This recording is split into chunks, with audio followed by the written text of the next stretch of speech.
E aí, pessoal do Biocrio, tudo bem? Tá, vamos falar hoje um aprofundamento sobre anexos embrionários e placenta. Inicialmente, vamos falar então das estruturas que são chamados de anexos embrionários, que são, na verdade, estruturas membranosas derivadas única e exclusivamente do embrião, que auxiliam o desenvolvimento de seu organismo dentro de um ovo ou no corpo materno feminino, onde a gente vai ver daqui a pouquinho quando eu falar de placenta. Quando você pega um ovo megalesto, um ovo com muito vitelo, você vai encontrar na parte superior desse ovo uma pequena região de citoplasma, onde você vai encontrar um núcleo, na verdade um núcleo haploide, porque isso aqui é um óvulo. A parte inferior desse ovo vai abrigar uma enorme quantidade de vitelo, onde mais de 90% dessa célula apresenta esse material nutritivo, tá? Que você vai chamar de vitelo, onde predomina lipídio, mais lipídio do que proteína. Tá?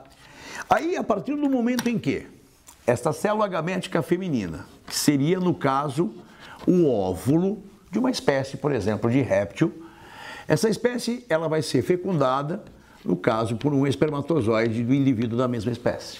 Nesta região ocorre a fusão dos núcleos, ocorrendo um processo que é chamado de cariogamia, carioteca, gamos, união de uma carioteca com essa outra carioteca, formando na parte superior desse embrião, tá, uma célula inicial, uma célula primordial, chamada de célula ovo, ou você vai chamar isso aqui simplesmente de zigoto. Veja que a parte inferior do ovo continua a ter o vitelo nas mesmas proporções que nós vimos nesse esquema anterior. Esta célula ovo-zigoto passará por rápidas divisões celulares, sem aumento inicial de volume citoplasmático. Esse processo nós vamos chamar de segmentação ou simplesmente clivagem. É bom dizer que essa segmentação ocorre na porção parcial do ovo, portanto ela é chamada de segmentação meroblástica. Como ela ocorre somente nessa região, que é a região do blastodisco, a segmentação será chamada de meroblástica discoidal.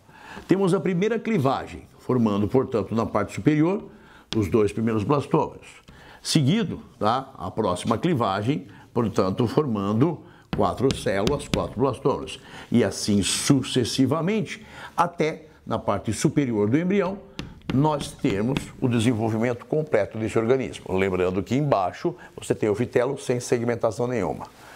O processo final, tá, onde nós queremos chegar, é o desenvolvimento de um embrião, no caso aqui de um réptil. Um pequeno embrião de um grupo de animais que são chamados de cordados, onde as características básicas do cordado correspondem, na parte dorsal do embrião, uma estrutura que nós chamamos simplesmente de tubo. Esse tubo será chamado de tubo neural, que estará posicionado junto à região dorsal. Ventralmente ao tubo neural, encontraremos um eixo de sustentação denominado de notocorda ou corda dorsal. E abaixo de tudo isso, você vai encontrar uma região de uma faringe que se comunica com o meio externo através de fendas branquiais. Portanto, encontramos aqui as estruturas que nós chamamos simplesmente de fendas, que seriam as fendas do tipo branquiais, posicionadas na faringe, portanto, bem, fendas branquiais faringeanas, tá? Lembrando que abaixo disso nós encontramos toda a região do vitelo, que não sofreu nenhum tipo de segmentação, que não sofreu nenhum tipo de modificação. Agora faremos uma secção transversal nesse ovo. Ao cortarmos transversalmente, tá, esse ovo, você vai ter uma estrutura mais ou menos assim. Veja, a parte periférica do corpo desse embrião é formada de um primeiro folheto embrionário, de um primeiro folheto germinativo, esse vermelhinho, que vai receber o nome de ectoderma ou ectoderme. Na parte superior, notamos a presença do tubo neural dorsal, fazendo a mesma cor para a gente não confundir. Abaixo dele, encontramos o eixo de sustentação, sendo aqui a estrutura chamada de notocorda. E, finalmente, a grande faringe embrionária desse organismo. Nessas regiões laterais, durante o desenvolvimento embrionário, teremos a formação de um folheto germinativo, de um folheto embrionário azul. E esse aqui será chamado de mesoderma ou mesoderme. Enquanto essa estrutura, que seria, no caso, a faringe embrionária, é formada a partir do folheto embrionário endoderma ou endoderme. Portanto, eu estou diante de um organismo triblástico. Tem ecto, endo e mesoderma. O vitelo, guardadas as devidas proporções, estaria posicionado nessa região inferior do ovo, tá? E, portanto, os anexos embrionários serão formados a partir de estruturas derivadas do ecto, do endo e do meso.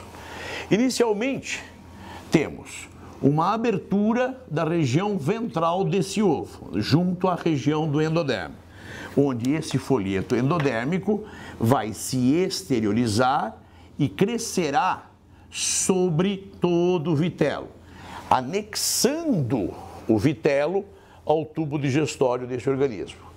Concomitantemente à exteriorização do endoderma, teremos o folheto embrionário mesoderma se exteriorizando sobre ele. Portanto, importante saber que todos os anexos embrionários são formados a partir de 2 folhetos germinativos.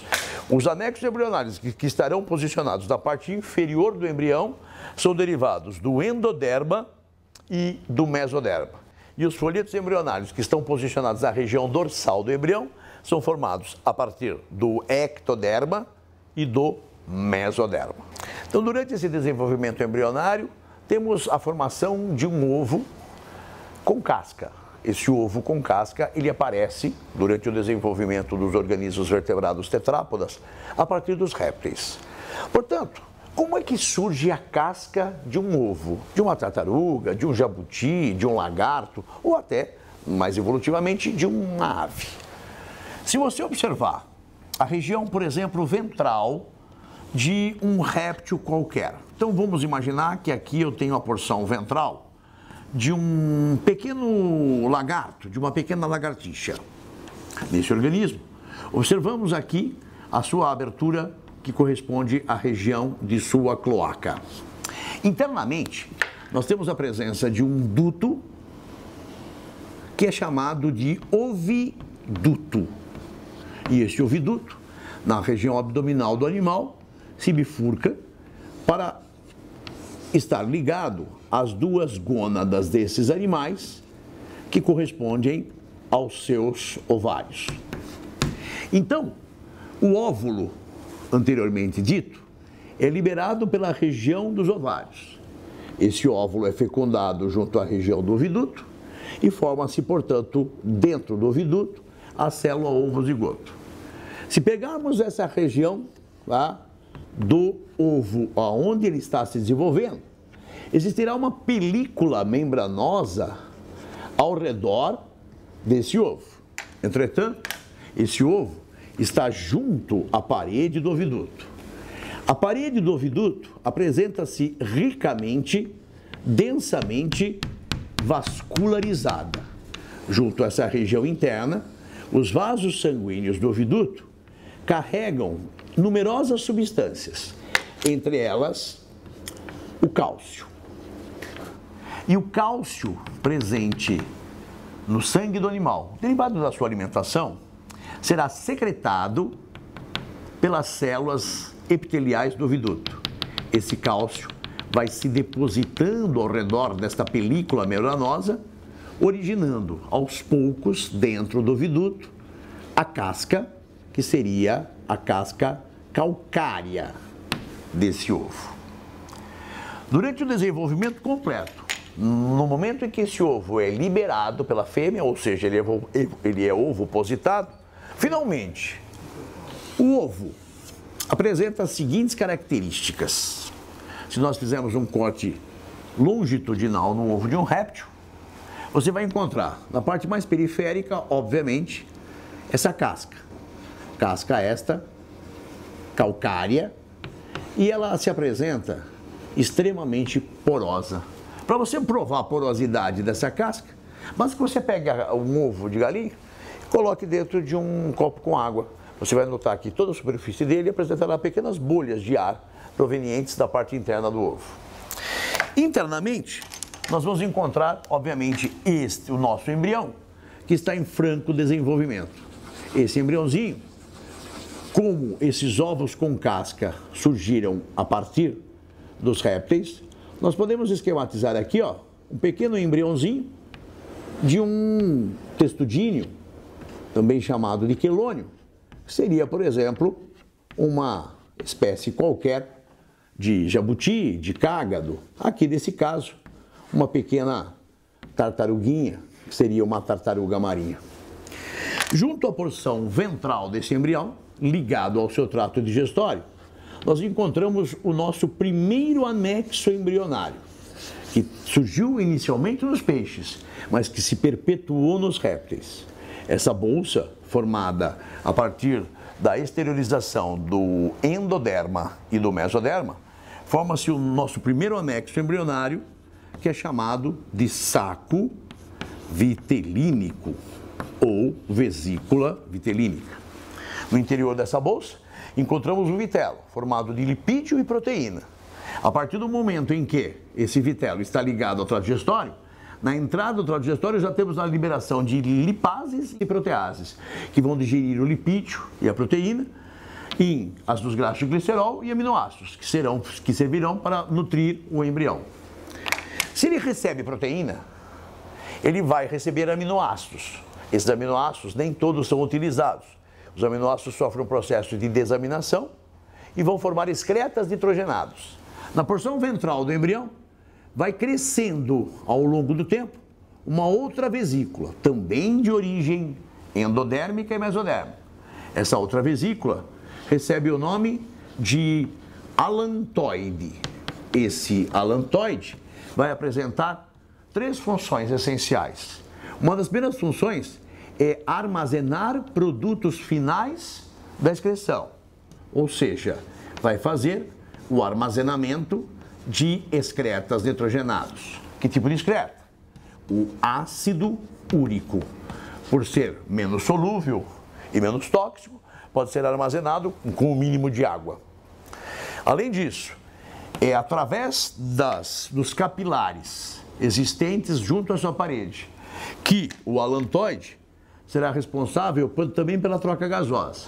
O oxigênio do ar, através da casca calcária, incorpora-se ao sangue dos capilares e chega no embrião. E, posteriormente, o gás carbônico produzido durante o ciclo da respiração celular vai fazer o sentido inverso e vai ser eliminado para o meio externo. Portanto, o alantoide será também responsável pelos mecanismos de trocas gasosas desse organismo. Além disso, temos que o cálcio interior da casca do ovo vai se desprendendo. Esses grânulos de cálcio vão ser absorvidos pelos capilares do alantoide, vão chegar no embrião e vão auxiliar a deposição sobre células que estão envolvendo a notocorda para formar a futura coluna vertebral, portanto, o esqueleto do organismo. Portanto, o alantoide também entra na formação, tá, do esqueleto desse organismo. Portanto, os anexos embrionários, saco vitelínico, que tem por função realizar a nutrição desse embrião, e o alantoide, com função de armazenamento do esqueleto, a troca gasosa e formação do esqueleto, derivam dos folhetos embrionários endoderma mais o folheto embrionário mesoderma. Os folhetos que estão na parte dorsal do embrião, que vão envolver o embrião, serão derivados de 2 folhetos embrionários. O folheto mais externo, denominado ectoderma, se exterioriza no sentido dorsal do embrião. Ao mesmo tempo, o folheto embrionário mesoderma corre paralelamente ao folheto ectoderma, tanto de um lado como do outro lado do embrião. formando os seguintes anexos embrionários. Os anexos embrionários em questão, que partem da região ventral do embrião para a região dorsal, derivados do ectoderma e mesoderma, envolvem o embrião, tanto de um lado como do outro, formando aqui uma película membranosa, onde aqui você tem o anexo embrionário, denominado diamínio, ou amnion, que delimita uma cavidade ao redor do embrião, chamada cavidade amniótica, repleta de líquido amniótico, que tem por funções evitar que o embrião fique aderido à casca do ovo, portanto, evita adesões à casca. Segunda função, evita que o animal sofra qualquer tipo de desidratação, visto que ele está envolvido pelo líquido amniótico. Porém, na parte dorsal do amnion, haverá uma pequena junção chamada cicatrícula do amnion. Desta cicatrícula do amnion, os mesmos tecidos ectodérmico e mesodérmico voltam, formando um envoltório ao redor de todo o complexo embrionário. Esse envoltório ao redor de todo o complexo embrionário denomina-se por dois nomes. Podemos chamar de córion ou também conhecido por serosa. O córion ou serosa protege todo o complexo embrionário, o embrião, o amnion, o saco vitelínico e o alantoide contra choques. No caso, que seriam choques mecânicos. Dessa forma, o embrião fica totalmente protegido das condições adversas do meio. Placenta não é um anexo embrionário. Placenta nós chamamos de órgão, porque pela definição clássica de órgão, ele é um conjunto de tecidos. Nós vamos tentar provar nessa aula que a placenta derivará não somente de tecidos maternos, mas também de tecidos fetais. Inicialmente, nós teremos aqui um pequeno fragmento de uma cavidade uterina de uma mulher, visto que a placenta é presente na maioria dos mamíferos. E pegaremos como exemplo a fêmea da espécie humana, aonde, junto a essa região lateral, encontramos um útero aonde predomina uma musculatura, que será chamada de miométrio uterino. Partindo do miométrio uterino, temos uma estrutura que será chamada de tuba, também uterina. E ao final, as chamadas franjas da tuba uterina, que vão estar muito próximas a um pequeno pedúnculo, onde na extremidade desse pedúnculo você tem um conjunto de folículos ovarianos imaturos que formará um dos dois ovários de uma moça. Sob a ação dos hormônios hipofisários FSH e LH, teremos a maturação de um folículo ovariano. Durante um período de aproximadamente 2 semanas, o folículo ovariano amadurece e no seu interior teremos a formação de uma célula gamética feminina denominada ovócito, popularmente chamado de óvulo. Enquanto ocorre a maturação do ovócito, as células foliculares do ovário liberam na circulação da mulher um hormônio ovariano denominado estradiol, que tem por papel estimular o crescimento de uma nova camada de células dentro da cavidade uterina. Essa cavidade uterina fica totalmente recoberta por uma camada interna denominada camada endometrial, ou simplesmente o endométrio uterino. Caso haja fecundação, esse endométrio participará da formação da placenta. Se não ocorrer fecundação, esse endométrio será descamado e será eliminado durante o fluxo menstrual. É bom notar que a parede endometrial se encontra ricamente, densamente vascularizada. Vasos sanguíneos provenientes do miométrio invadem a região do endométrio para manter todas essas células ativas e vivas durante o período gestacional. Uma vez rompendo-se o folículo ovariano, ocorre a liberação do ovócito, que será capturado pelas franjas da tuba uterina. E a célula gamética feminina se posicionará nessa porção da tuba uterina, denominada terço distal. É o terço distante do útero. Se houver fecundação, os espermatozoides recém-lançados atravessam toda a tuba uterina e se unem ao óvulo, ou ovócito, na região do terço distal. Portanto, podemos afirmar que o processo de união dos gametas, chamado de fecundação, ocorre na região da tuba uterina, junto à região do terço distal. Durante aproximadamente 72 horas de desenvolvimento embrionário, o embrião vai se desenvolvendo no interior da tuba, que vai sendo carregado por movimento de cílios do epitélio da tuba até a cavidade uterina, atingindo essa região após 72 horas, onde ele estará sob uma forma embrionária denominada blastocisto, semelhante a uma blástula, mas na verdade o blastocisto será formado de uma massa de células que se posiciona junto à região periférica. Essa massa de células será denominada de trofoblasto.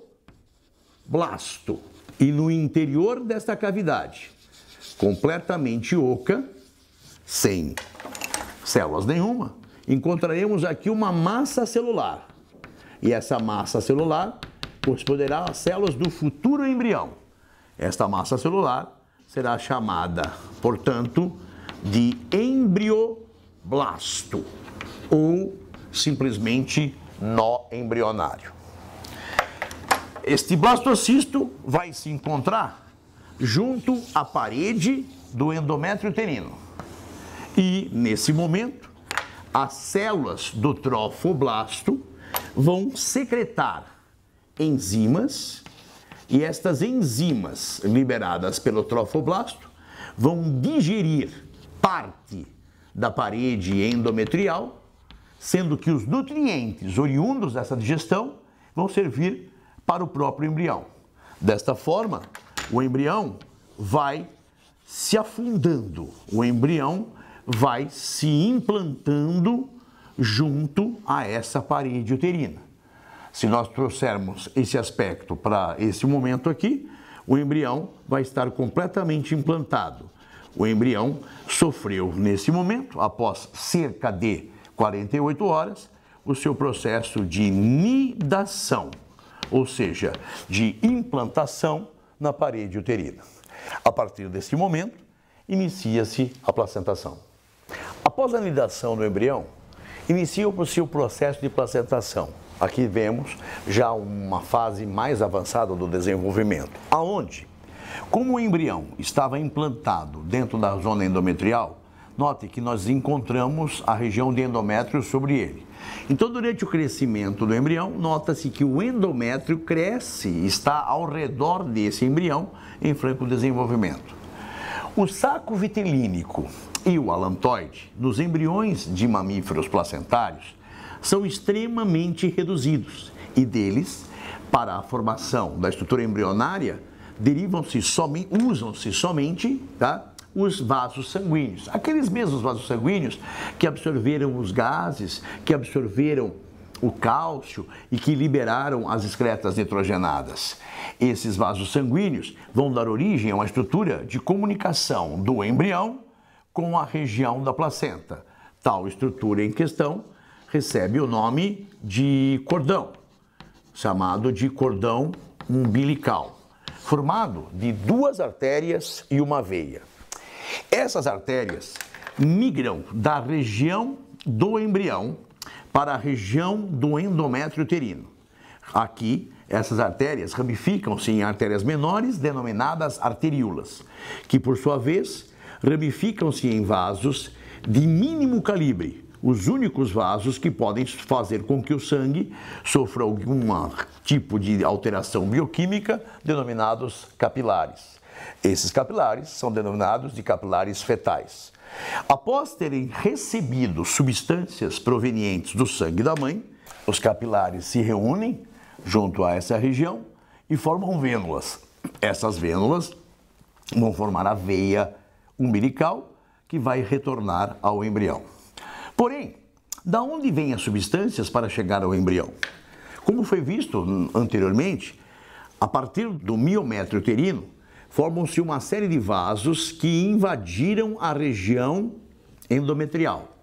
Essa região endometrial apresentará uma grande vascularização proveniente da mãe. Portanto, junto a essa porção, não haverá contato sanguíneo materno com fetal, e sim uma contiguidade entre os vasos sanguíneos maternos, que partem do útero e retornam ao corpo da mãe, com os vasos sanguíneos fetais. Portanto, anote, essa estrutura é que corresponde ao que nós denominamos placenta. Entretanto, partindo da região ventral do embrião, notamos a membrana amniótica. O âmnion recobre o cordão umbilical. O âmnion contorna o embrião até essa região dorsal. Do outro lado, esse âmnion também vai voltar e vai envolver o embrião, formando, portanto, aqui a membrana amniótica ou simplesmente o âmnion. A partir da região dorsal do âmnion, existe uma porção denominada cicatrícula do âmnion, da onde vai se projetar a membrana coriônica. Então, o córion corre paralelamente ao âmnion, tanto de um lado como do outro, e esse córion vai formar uma série de dobras dentro do endométrio uterino, dando origem à estrutura que nós chamamos de vilosidade. Vilosidade essa chamada vilosidade coriônica, que corresponde à porção fetal da placenta, enquanto o endométrio uterino, junto com os vasos, correspondem à parte materna da placenta, caracterizando a placenta sim como um órgão, porque é formado de tecidos fetais e tecidos maternos, não como um anexo embrionário, visto que anexo embrionário são estruturas únicas e exclusivas do embrião. E aqui temos a participação da mãe. Todos os mecanismos de trocas entre mãe e feto vão ocorrer junto à região da placenta. E esses mecanismos vamos detalhar a partir de agora. Vamos analisar agora o que ocorre junto a esta região da placenta. Como ocorrem as trocas bioquímicas entre o embrião em desenvolvimento e a mãe. Inicialmente, temos a porção onde predomina o músculo uterino, chamado, como já dissemos, miométrio uterino. Posteriormente, tivemos o crescimento da zona endometrial, um tecido nobre que recobre internamente, forra internamente todo o útero. Esta região caracteriza-se por ser o endométrio uterino.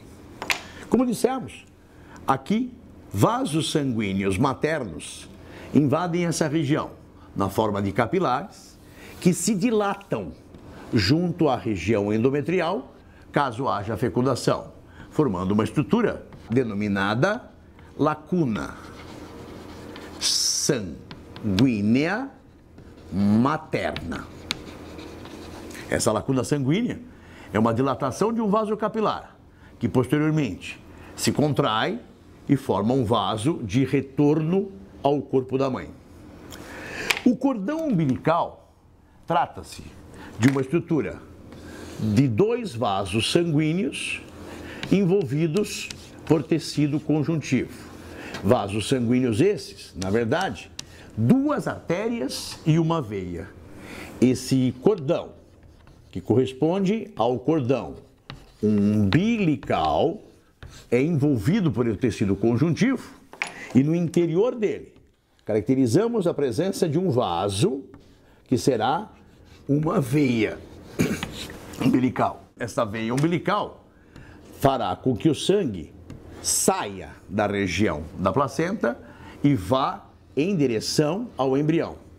E esta veia será margeada por dois outros vasos, denominados artérias umbilicais, que circulam ao redor dessa veia.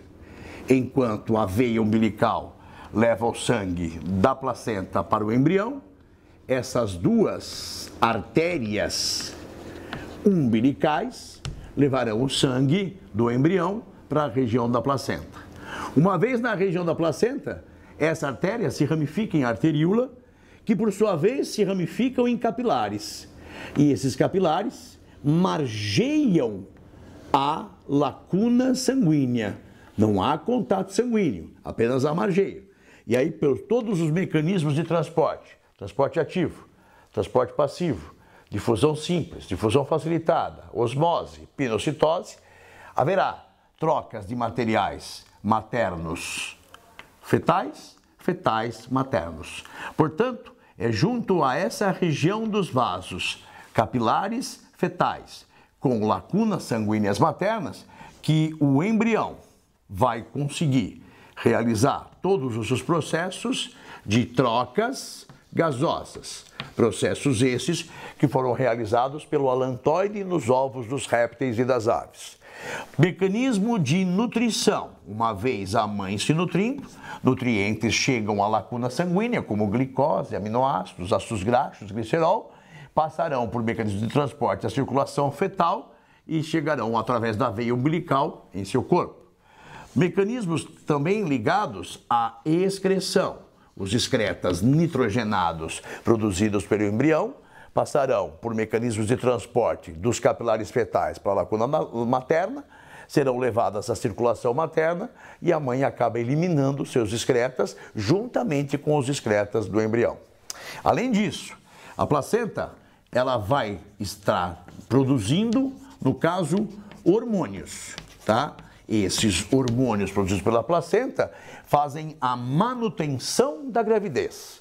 Até o início do quarto mês, se produz um hormônio denominado HCG, hormônio gonadotrofina coriônica, que mantém o corpo lúteo funcionante até o terceiro mês para que ele mantenha a taxa elevada de progesterona. Após o quarto mês, a própria placenta formada produzirá um hormônio chamado progesterona 2, que mantém a gravidez do quarto até o nono mês. Portanto, vimos agora aspectos do desenvolvimento embrionário, não somente dos répteis, mas também dos mamíferos placentários. Comparando o ovo de um réptil ou de uma ave com a estrutura do desenvolvimento embrionário de um mamífero placentário, podemos notar que a presença dos anexos embrionários é comum aos dois embriões. Como veremos, esta porção periférica desse embrião, assim como a porção periférica desse embrião, a verde, tanto aqui quanto aqui, corresponderá ao anexo embrionário córion ou serosa.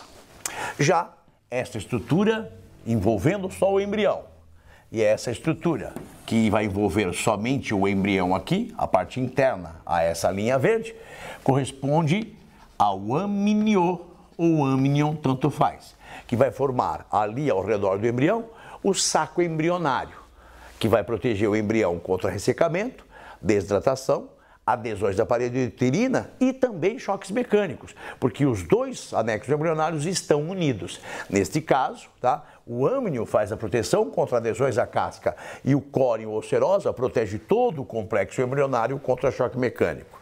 Já o saco vitilínico e o alantoide está representado aqui pela estrutura do cordão umbilical, onde essas estruturas são atrofiadas e delas só se aproveita os vasos sanguíneos para formar no embrião do mamífero o que nós chamamos de cordão umbilical, as duas artérias e a veia, e aqui teremos essa estrutura sendo o saco vitelínico ou vesícula vitelínica e esta estrutura aqui que corresponderá ao alantoide. E, finalmente, lembrando mais uma vez que a estrutura denominada placenta, tá, é constituída de tecidos maternos e tecidos fetais. A junção da velocidade coriônica, mais os vasos sanguíneos, tecido fetal, e do endométrio uterino, tecido materno. Valeu, Belcrio. Até a próxima.